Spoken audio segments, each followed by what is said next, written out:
sang penjaga cahaya yang hilang.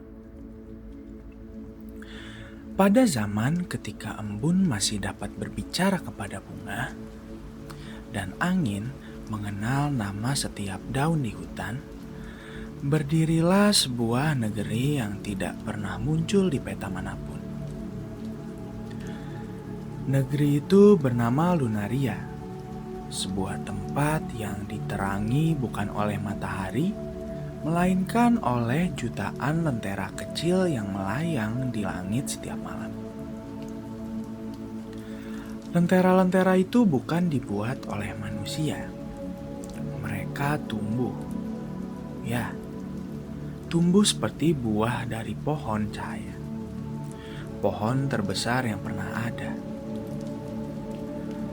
Batangnya selebar bukit, akarnya memeluk bumi hingga ke lautan.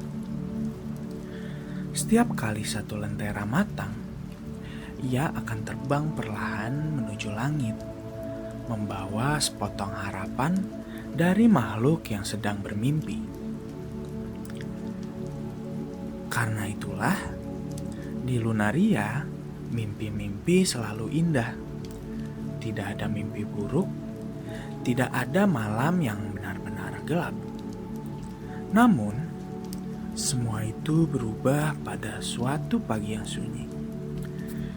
Di kaki pohon cahaya, tinggal seorang anak perempuan bernama Lira. Rambutnya hitam seperti langit sebelum bintang muncul, matanya coklat keemasan seolah selalu menyimpan sinar senja. Lira tinggal bersama kakeknya, Ardan, seorang penjaga kebun yang sudah sangat tua. Setiap pagi, mereka menyiram bunga embun, memanen buah angin, dan memberi makan burung-burung yang bulunya berkilau seperti mutiara. "Apa pekerjaan kita penting, kek?" tanya Lira suatu hari. Kakeknya tersenyum. Semua pekerjaan yang membuat dunia sedikit lebih baik adalah pekerjaan yang penting. Mendengar itu pun Lira mengangguk. Kalimat itu ia simpan jauh di dalam hati. Suatu malam, sesuatu yang belum pernah terjadi akhirnya terjadi. Satu lentera di langit padam. Lalu satu lagi, lalu 5, lalu puluhan. Langit Lunaria yang biasanya dipenuhi cahaya mulai berlubang oleh kegelapan. Orang-orang mulai gelisah. Anak-anak menangis ketika tidur. Bunga-bunga malam tak lagi mekar. Burung-burung mulai kehilangan arah. Bahkan, sungai terdengar mengalir dengan suara yang lebih pelan. Keesokan paginya, daun-daun pohon cahaya mulai berguguran. Padahal, pohon itu tak pernah kehilangan sehelai daun pun selama ribuan tahun. Para tetua berkumpul. Mereka membaca kitab-kitab tua. Mereka mengamati bintang. Mereka bertanya kepada angin, namun tidak ada jawaban. Hanya satu kalimat yang akhirnya ditemukan dalam sebuah gulungan kulit pohon yang sangat tua.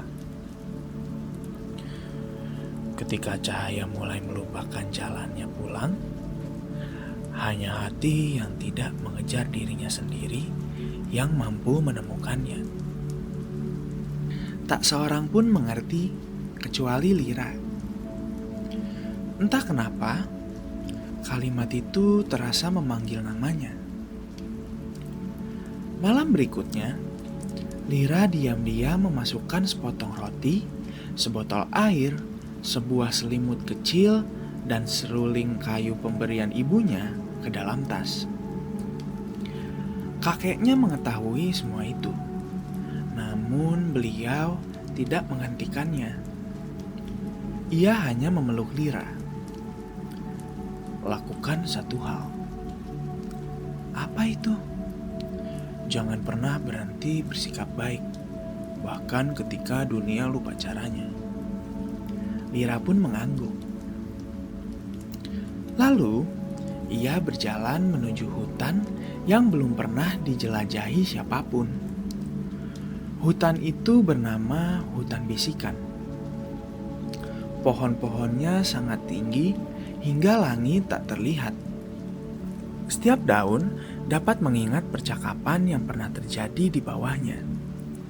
Karena itu, ketika angin bertiup, terdengar ribuan suara saling berbisik. Ada suara tawa, ada suara tangis, ada doa, dan ada lagu. Lira berjalan selama 2 hari, dan pada hari ketiga, ia bertemu seekor rubah putih yang memiliki ekor sebanyak 9. Rubah itu sedang terjebak di dalam akar pohon. Lira dapat saja melanjutkan perjalanan. Ia sedang membawa tugas yang sangat besar, namun ia memilih untuk berhenti. Dengan sabar, ia membebaskan rubah itu. Rubah itu menatap Lira lama sekali. Dengan sabar, ia membebaskan rubah itu dan rubah itu pun menatap Lira lama sekali. Aku berhutang padamu.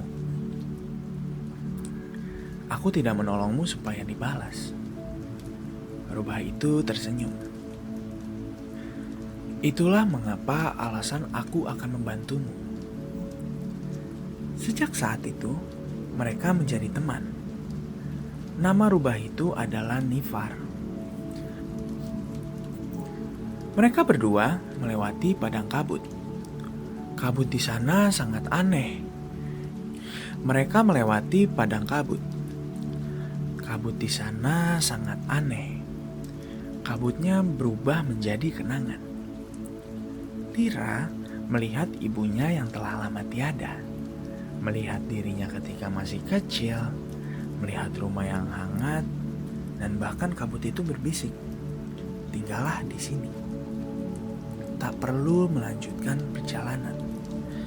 Semua yang kau rindukan ada di sini." Lira hampir percaya. Namun, Nifar berkata pelan, "Kenangan adalah rumah untuk dikunjungi, bukan tempat untuk tinggal." Mendengar itu pun, Lira menarik napas panjang, lalu melangkah keluar dari kabut. Saat itu, seluruh kabut berubah menjadi ribuan kupu-kupu putih. Perjalanan membawa mereka ke danau cermin. Permukaan airnya memantulkan bukan wajah, melainkan isi hati. Ketika Lira melihat ke dalam air, ia tidak melihat dirinya. Ia melihat rasa takut. Takut akan gagal, takut mengecewakan semua orang, takut kehilangan, dan bahkan danau itu seperti berkata, "Keberanian bukan berarti tidak takut. Keberanian adalah berjalan sambil membawa rasa takut." Lira pun tersenyum kecil. Untuk pertama kalinya, ia tidak malu mengakui bahwa dirinya takut. Dan justru setelah itu, langkahnya menjadi lebih ringan. Di puncak Gunung Senandung, mereka bertemu seekor burung raksasa bernama Aureon. Sayapnya selebar awan, bulunya keemasan, namun ia tidak bisa terbang. Salah satu sayapnya terluka. Lira menghabiskan 3 hari untuk merawatnya, padahal waktunya terus berjalan. Ketika sembuh, Aureon berkata, "Naiklah ke punggungku." Ia membawa Lira melintasi langit. Dari atas sana, Lira melihat sesuatu yang mengejutkan. Lentera-lentera yang hilang ternyata tidak benar-benar padam. Mereka hanya sedang bergerak menuju tempat yang sangat jauh. seolah-olah mereka dipanggil oleh sesuatu. Mereka mengikuti cahaya itu hingga tiba di sebuah lembah yang tak pernah diceritakan dalam buku manapun. Namanya adalah Lembah Sunyi. Di sana berdiri sebuah pohon yang hampir mati. Daunnya hitam, batangnya retak, akarnya kering. Di bawah pohon itu duduk seorang lelaki tua berjubah abu-abu. Matanya penuh dengan kesedihan. "Kaulah yang mencuri cahaya?" Lelaki itu menggeleng. "Aku tidak mencurinya. Lalu, aku hanya memanggilnya." "Mengapa?" "Karena dunia ini telah melupakan pohon ini." "Pohon apa?" "Pohon harapan." Ternyata, dahulu ada dua pohon. Pohon cahaya dan pohon harapan. Selama manusia masih saling membantu, kedua pohon itu tumbuh bersama. Namun perlahan-lahan, manusia lebih sibuk mengejar kemegahan daripada saling menguatkan. Harapan mulai mengering. Cahaya kehilangan alasan untuk bersinar, karena cahaya tanpa harapan hanyalah sinar kosong. Lira menunduk. Ia akhirnya mengerti. Masalahnya bukan pada pohon, bukan juga pada lentera, melainkan pada hati. "Apa yang harus aku lakukan?" tanya Lira. Lelaki tua itu menjawab, "Tanamlah kembali harapan." "Tapi bagaimana?" "Dengan satu kebaikan." Satu kebaikan yang tulus selalu melahirkan kebaikan berikutnya. Lira pun terdiam. Ia mengingat semua orang yang telah ia bantu sepanjang perjalanan. Rubah, burung. Tanpa ia sadari, setiap kebaikan kecil ternyata telah menciptakan cahaya, sedikit demi sedikit. Lira lalu meniup seruling kayunya. Lagu yang keluar sederhana, namun angin membawanya. Burung-burung mendengarnya, rubah-rubah mendengarnya, rusa, kelinci, ikan, bahkan pepohonan. Semuanya datang. Mereka membawa setetes air, sebiji benih, sehelai daun, setangkai bunga, tak ada yang besar. Namun, ketika semua dikumpulkan, pohon harapan mulai hidup kembali. Satu daun tumbuh, lalu 2, lalu 100, lalu ribuan, lalu langit pun bergetar. Lentera-lentera yang menghilang mulai kembali satu demi satu. Mereka memenuhi langit lunaria, lebih terang daripada sebelumnya. Ketika Lira pulang, tidak ada pesta besar, tidak ada mahkota, tidak ada singgasana. Ia kembali menyiram bunga bersama kakeknya. Ia kembali memberi makan burung. Ia kembali ke kehidupan yang tampak sama.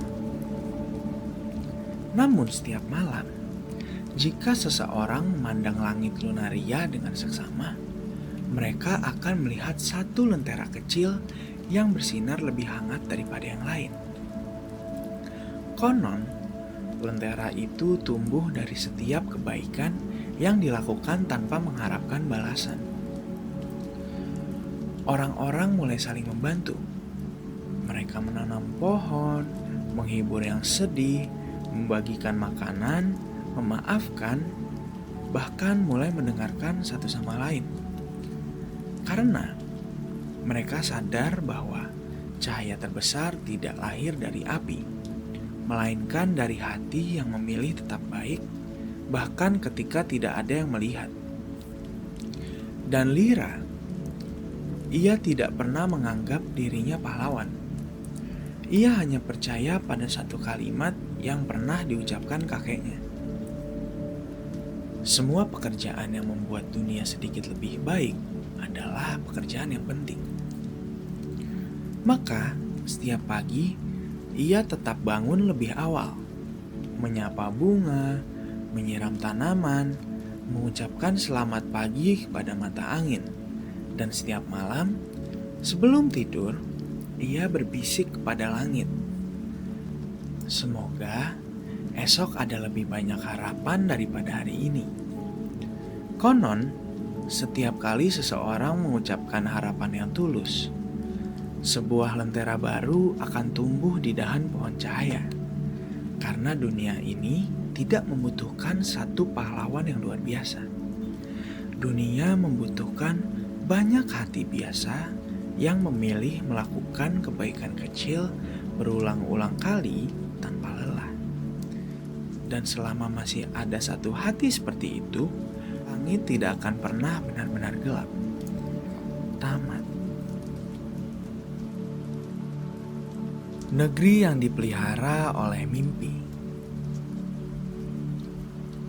Konon, jauh di balik pegunungan yang selalu tersenyum kepada matahari, ada sebuah negeri yang tidak pernah ditemukan oleh kapal, kereta, ataupun pesawat. Negeri itu hanya bisa didatangi oleh orang-orang yang pernah bertanya dalam hati, mengapa angin tidak pernah tersesat? Jika seseorang sungguh-sungguh penasaran, suatu malam ia tertidur, sebuah pintu kecil akan tumbuh diam-diam di bawah bantalnya. Pintu itu tidak berbunyi, tidak berkilau, ia hanya menunggu. Dan begitulah cara negeri itu memilih tamunya. Pada suatu malam, seorang anak laki-laki bernama Nara menemukan pintu kecil itu. Ia membukanya. Di baliknya bukan lorong, bukan tangga, melainkan seekor paus raksasa yang sedang tertidur. Tubuh paus itu begitu besar, hingga di punggungnya tumbuh padang rumput, hutan pinus, dan sungai-sungai kecil yang mengarah ke langit. Tanpa merasa takut, Nara menaiki punggung paus tersebut. Sang paus membuka sebelah matanya. Selamat datang. Kita akan pergi kemana? Aku tidak pernah tahu. Kau tak tahu? Tidak. Lalu bagaimana kita sampai? Kita mengikuti rasa ingin tahu. Nara menggaruk kepalanya. Baginya, itu adalah jawaban yang sangat aneh. Namun, di negeri itu, jawaban aneh seringkali adalah jawaban yang paling benar. Mereka melewati hujan yang turun dalam bentuk bulu-bulu burung, melewati awan yang sedang merajut syal untuk gunung, melewati matahari kecil yang sedang belajar bersinar dari kunang-kunang. Tak lama kemudian, mereka tiba di sebuah kota. Rumah-rumahnya tidak berdiri di tanah. Mereka mengapung perlahan seperti balon. Akar-akar pohon menggantung ke bawah seperti rambut yang sangat panjang. Sedangkan jalan raya terbuat dari kaca bening yang memantulkan kenangan siapapun yang melintas. Nara melihat dirinya ketika masih bisa belajar berjalan. Melihat ibunya menggendongnya, melihat ayahnya tertawa, dan ia pun hampir menangis. Namun, jalan itu pun berbisik. Kenangan ini bukan untuk ditinggali. Lalu, untuk mengingat bahwa kau pernah tumbuh.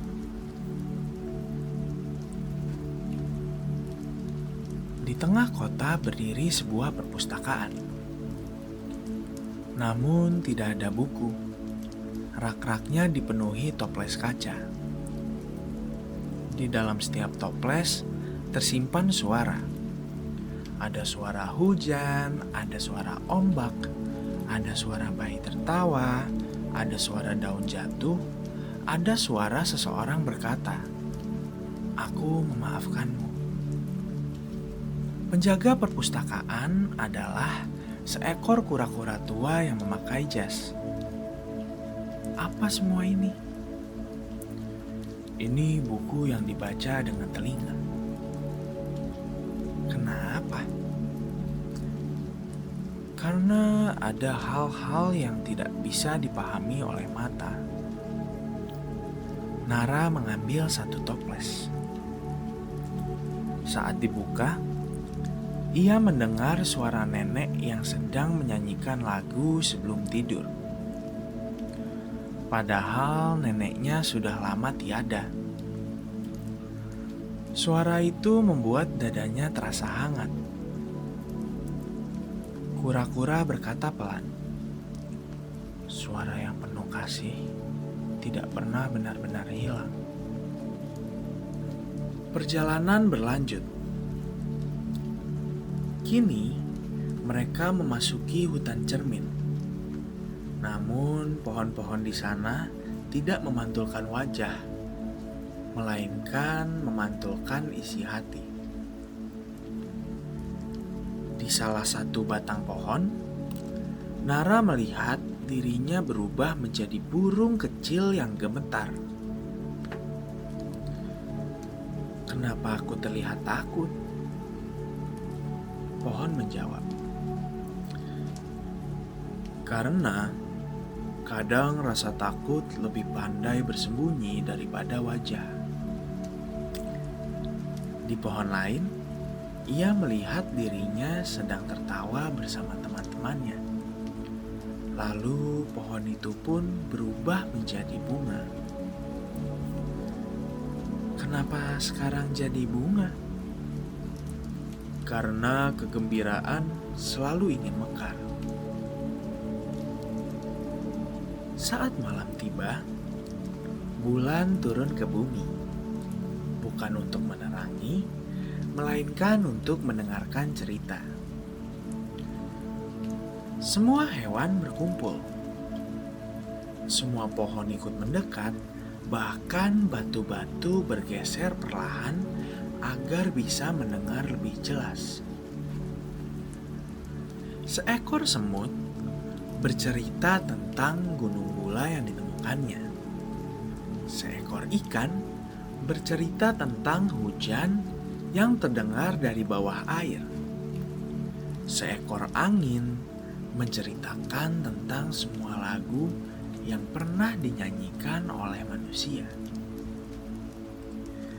Ketika giliran Nara tiba, ia berkata, "Aku tidak punya cerita." Mendengar itu, bulan pun tersenyum. "Yang barusan kamu bilang, itu juga sebuah cerita." Hari berikutnya, mereka bertemu dengan seorang penjahit. Ia sedang menjahit lubang-lubang di langit. "Kenapa langit berlubang?" tanya Nara. "Karena manusia terlalu sering melemparkan kata-kata kasar ke udara." "Memangnya kata-kata bisa melukai langit?" "Tidak." "Kalau begitu?" "Kata-kata melukai hati yang mendengar. Langit hanya membantu menyembuhkannya." Mereka pun terus berjalan hingga menemukan sebuah sungai. Anehnya, Air sungai mengalir sangat pelan.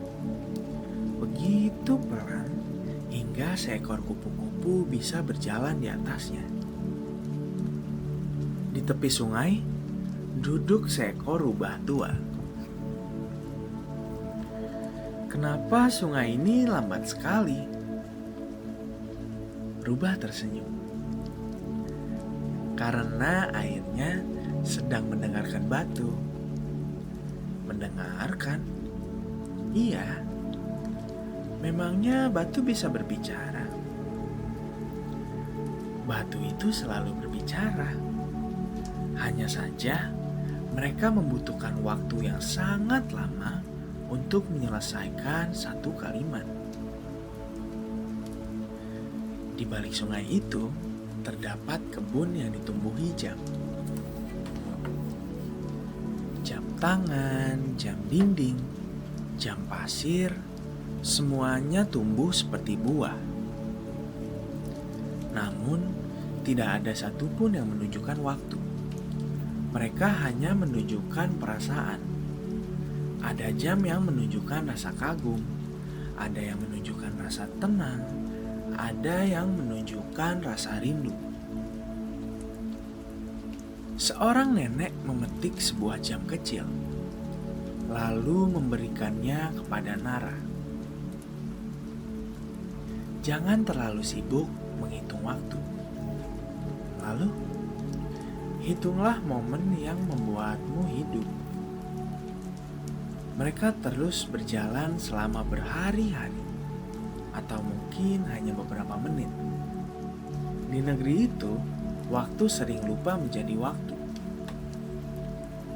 Suatu pagi, mereka tiba di sebuah padang luas. Ribuan kursi kosong berdiri menghadap matahari. "Ini tempat apa?" "Tempat semua pertanyaan duduk." "Lalu, jawabannya di mana?" Paus tersenyum. "Jawabannya sedang berjalan." Saat matahari mulai tenggelam, seluruh langit berubah menjadi warna ungu yang sangat lembut. Angin membawa ribuan biji dandelion bercahaya. Satu demi satu biji itu hinggap di kepala setiap makhluk. Begitu menyentuh kepala, biji itu berubah menjadi ide-ide kecil. Seekor tupai mendapat ide membuat jembatan dari pelangi. Seekor burung mendapat ide menyanyikan lagu yang bisa membuat hujan tertawa. Nara mendapat satu ide sederhana. Mulailah melihat sebelum menilai. Ia tidak mengerti mengapa hanya mendapat kalimat sesederhana itu. Namun, saat ia mengucapkan pelan-pelan, seluruh negeri berubah. Pohon-pohon tersenyum, awan bertepuk tangan, sungai berkilau, bahkan paus yang membawanya menangis bahagia. Kenapa semuanya senang? Paus berkata, "Karena kalimat sederhana yang benar sering lebih berat daripada 1000 kalimat yang rumit." Akhirnya, tiba waktunya untuk pulang. Pintu kecil kembali muncul. Nara memandang negeri itu untuk terakhir kalinya. "Apa aku bisa kembali lagi?" Paus mengangguk. "Tentu. Kapan?" "Saat kau kembali penasaran." "Lalu, kalau aku sudah dewasa?" Paus tertawa pelan. Orang dewasa yang masih bisa bertanya dengan tulus selalu menemukan jalan ke sini. Keesokan paginya, Nara terbangun di kamarnya. Semuanya tampak biasa, namun ada satu hal yang berubah. Kini, ia mendengar angin seperti sedang bernyanyi.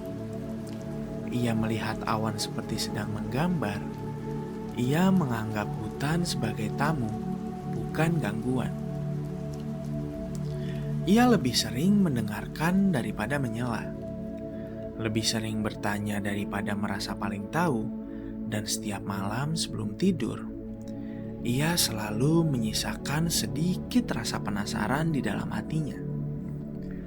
Konon, rasa penasaran itulah makanan bagi negeri yang dipelihara oleh mimpi.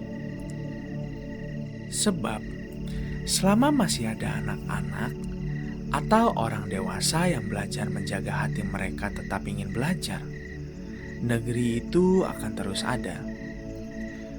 Ia akan tetap mengapung di antara langit dan mimpi, dipelihara oleh pertanyaan-pertanyaan kecil, oleh tawa yang tulus, oleh keberanian untuk heran, dan oleh keyakinan bahwa dunia selalu lebih luas daripada yang bisa dilihat oleh mata. Dan mungkin malam ini, ketika kamu memejamkan mata, sebuah pintu kecil sedang tumbuh diam-diam di bawah bantalmu, menunggu sampai rasa ingin tahumu cukup besar untuk membukanya. Kakek yang menjahit bayangan. Di sebuah desa yang tidak pernah muncul di peta, hiduplah seorang kakek tua bernama Arga. Ia bukan tukang kayu, bukan petani, dan bukan penjual roti. Pekerjaannya lumayan aneh. Setiap sore, ketika matahari mulai turun, ia duduk di bawah pohon besar sambil menjahit bayangan. Bukan baju, bukan kain, melainkan bayangan orang-orang yang robek karena terlalu sering berlari tanpa beristirahat. Jarumnya terbuat dari sinar senja, sedangkan benangnya berasal dari suara jangkrik. Tidak ada yang merasa aneh. Di desa itu, memang begitulah cara dunia bekerja. Suatu pagi, datanglah seorang anak perempuan bernama Luma. "Kakek, kenapa bayangan bisa robek?" Mendengar pertanyaan itu, kakek tersenyum.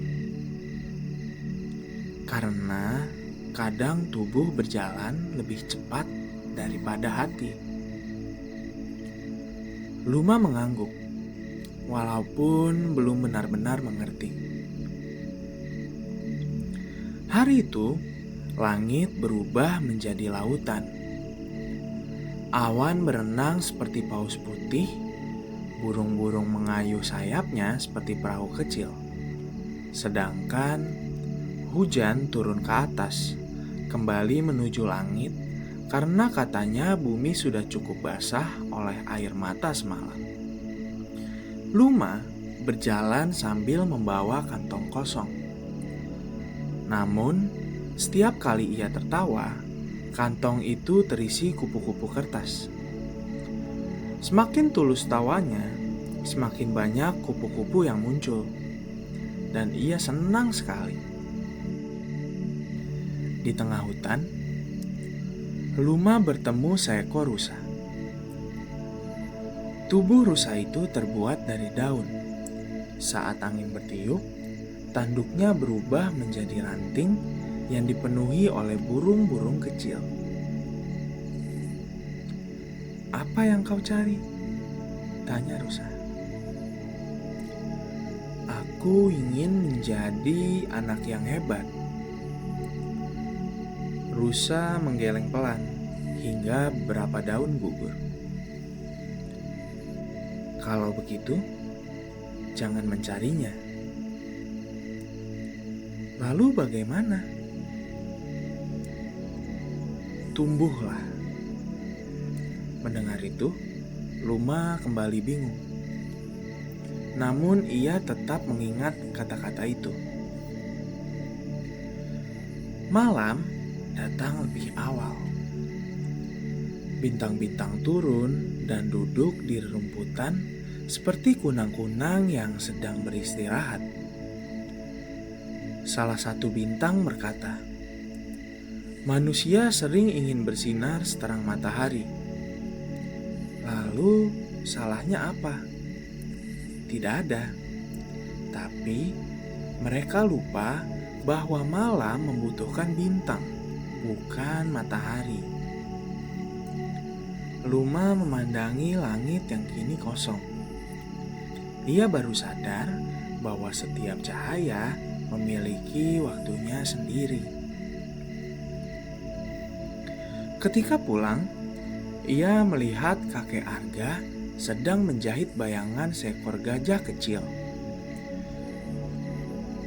Gajah juga punya bayangan yang robek. Semua makhluk punya. Bahkan pohon. Iya. Kalau batu, iya. Bahkan aku. Kakek berhenti menjahit, lalu mengangguk pelan. Kadang, bayanganmu robek saat kau terlalu sibuk menjadi orang lain. Luma memeluk bayangannya sendiri. Anehnya, bayangan itu ikut memeluk balik. Beberapa hari kemudian, seluruh desa kehilangan warna. Rumput menjadi abu-abu, pelangi berubah bening, bunga tampak seperti kertas putih. Anak-anak panik, mereka mencari kemana-mana. Ternyata, warna-warna itu sedang tidur di dasar sungai. Karena manusia terlalu lama melihat segala sesuatu sambil terburu-buru. Tidak ada yang benar-benar memperhatikan warna lagi. Maka, warna memutuskan untuk beristirahat. Anak-anak pun duduk di tepi sungai. Mereka tidak saling berbicara. Mereka hanya memperhatikan riak air, suara angin, dan daun yang menari. Pelan-pelan, merah pun bangun. Lalu kuning. Kemudian hijau. Satu demi satu, semua warna kembali ke dunia. Sejak hari itu, Luma tidak lagi ingin menjadi anak yang paling hebat, melainkan ia ingin menjadi anak yang benar-benar melihat. Melihat semut membawa remah roti, melihat ibunya tersenyum saat memasak, melihat ayahnya lelah tetapi tetap tertawa, melihat hujan yang kadang terdengar seperti lagu. Dan setiap kali ia melihat dunia dengan sungguh-sungguh, bayangannya menjadi semakin utuh. Konon, sampai hari ini, kakek Arga masih duduk di bawah pohon itu. Masih menjahit bayangan yang robek, namun pekerjaannya kini jauh lebih ringan. Karena semakin banyak anak yang belajar berjalan pelan, memperhatikan dunia dan merawat hati mereka sendiri. Dan jika suatu sore bayanganmu terasa hangat ketika matahari mulai tenggelam, mungkin kakek Arga baru saja selesai menjahitnya.